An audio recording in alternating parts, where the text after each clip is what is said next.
Semangat pagi, para pemimpin masa depan, para pemimpi dan para pembuat perubahan. Mari saya ceritakan 3 kisah kehidupan dari seorang Steve Jobs. Hanya 3 kisah saja, namun dapat membuat perubahan yang sangat luar biasa.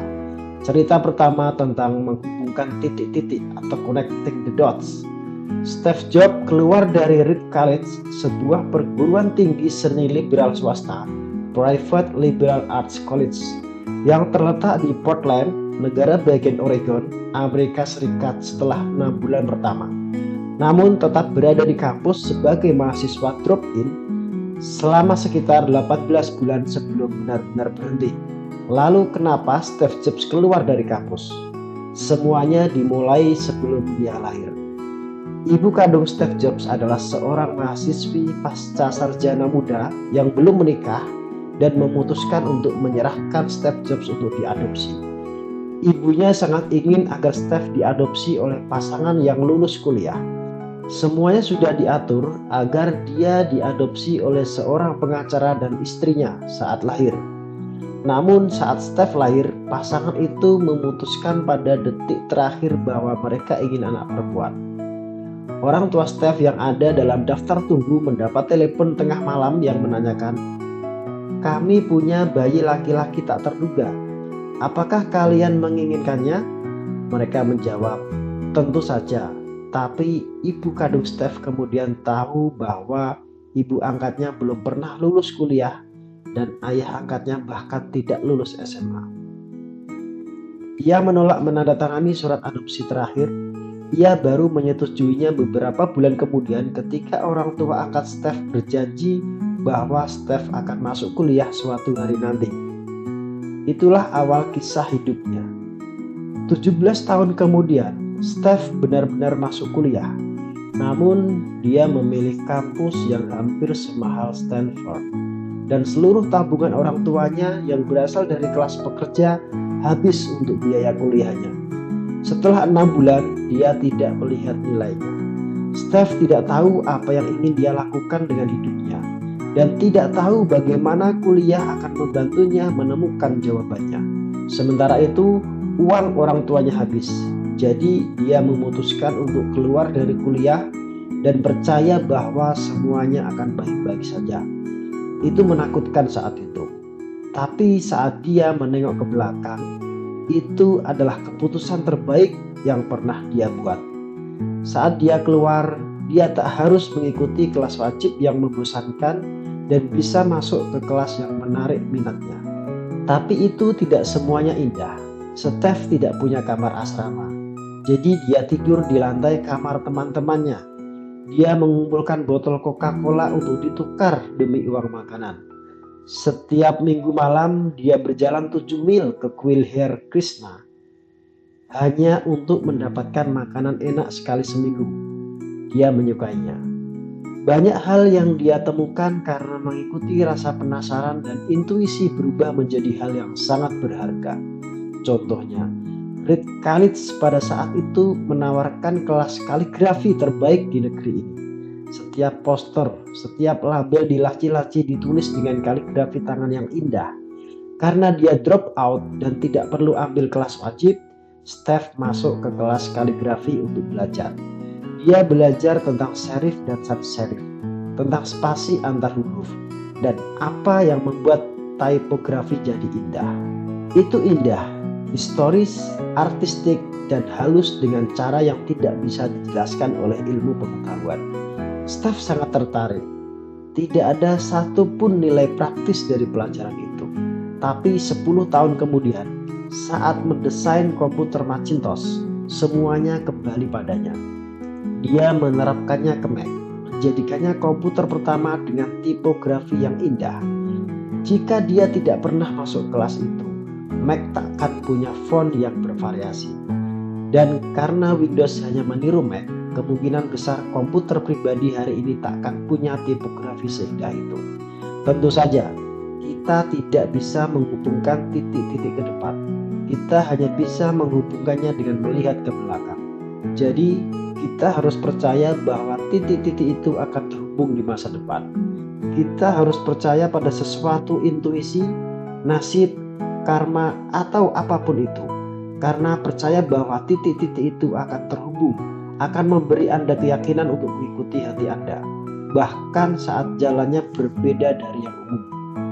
Dan itu akan membuat semua perbedaan. Cerita kedua tentang cinta dan kehilangan. Steve Jobs beruntung. Dia menemukan apa yang dia cintai sejak dini. Dia dan Steve Wozniak memulai Apple di garasi orang tuanya ketika dia berusia 20 tahun. Mereka bekerja keras dan dalam 10 tahun Apple tumbuh dari hanya berdua di garasi menjadi perusahaan bernilai $2 miliar dengan lebih dari 4.000 karyawan. Mereka baru saja merilis Macintosh, karya terbaik mereka, dan Steve baru berusia 30 tahun. Namun lalu dia dipecat. Bagaimana bisa Steve Jobs dipecat dari perusahaan yang Steve Jobs dirikan?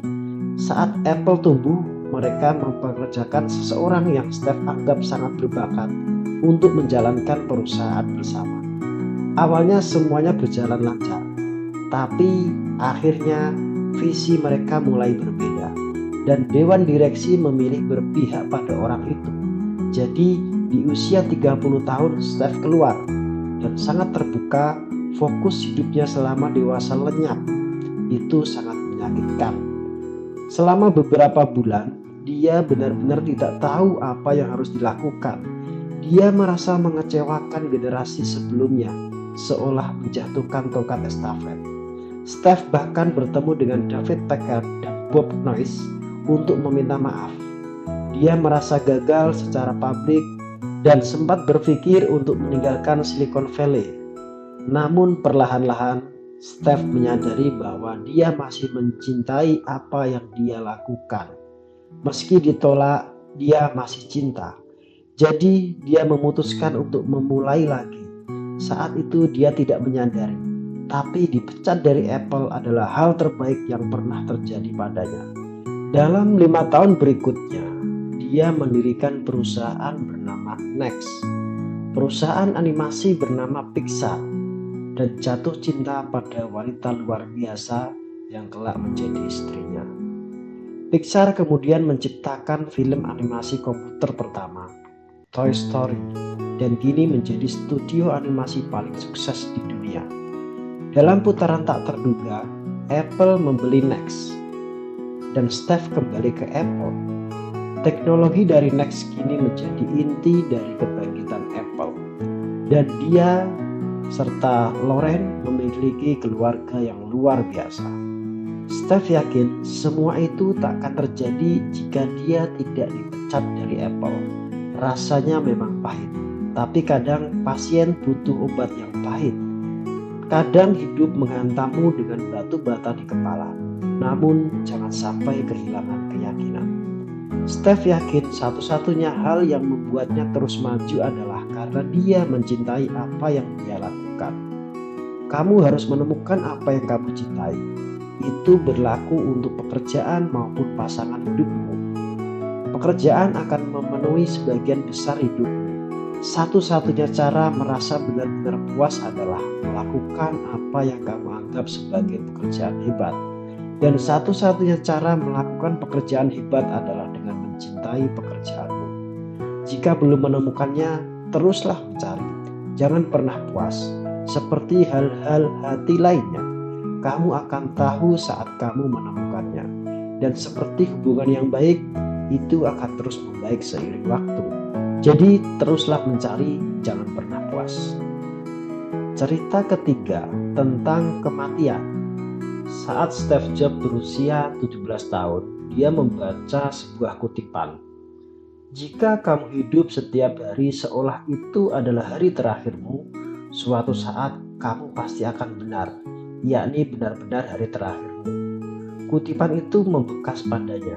Sejak Steve Jobs membaca kutipan itu, dia memandang cermin setiap pagi dan bertanya pada dirinya sendiri, jika hari ini adalah hari terakhirku, maka apa yang ingin aku lakukan adalah apa yang akan aku lakukan hari ini. Maksudnya adalah apa yang akan kita lakukan hari ini adalah sesuatu yang benar-benar penting dan bermakna bagi kita? Setiap kali jawabannya adalah tidak. Steve Jobs tidak merasa yang telah dilakukan setiap hari itu adalah suatu hal yang bermakna.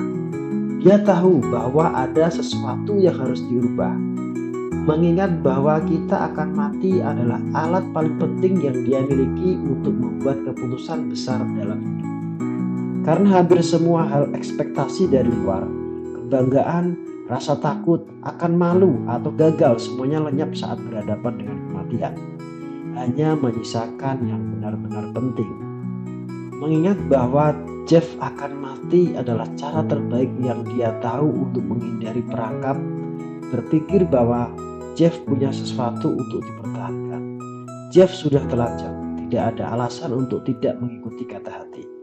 Tidak ada orang yang ingin mati, bahkan orang yang ingin masuk surga pun tidak ingin mati untuk ke sana. Namun, kematian adalah tujuan akhir kita bersama. Tidak ada seorang pun yang pernah lolos darinya. Dan memang seharusnya begitu, karena kematian kemungkinan besar adalah satu-satunya penemuan terbaik dalam hidup. Itulah perubahan hidup. Ia menyingkirkan yang lama untuk memberi jalan bagi yang baru. Saat ini yang baru adalah kamu. Tapi suatu hari nanti, tidak lama dari sekarang, kamu akan menjadi yang lama dan disingkirkan. Maaf jika terdengar dramatis, tapi itu memang benar. Waktumu terbatas, jadi jangan sia-siakan dengan menjalani hidup orang lain.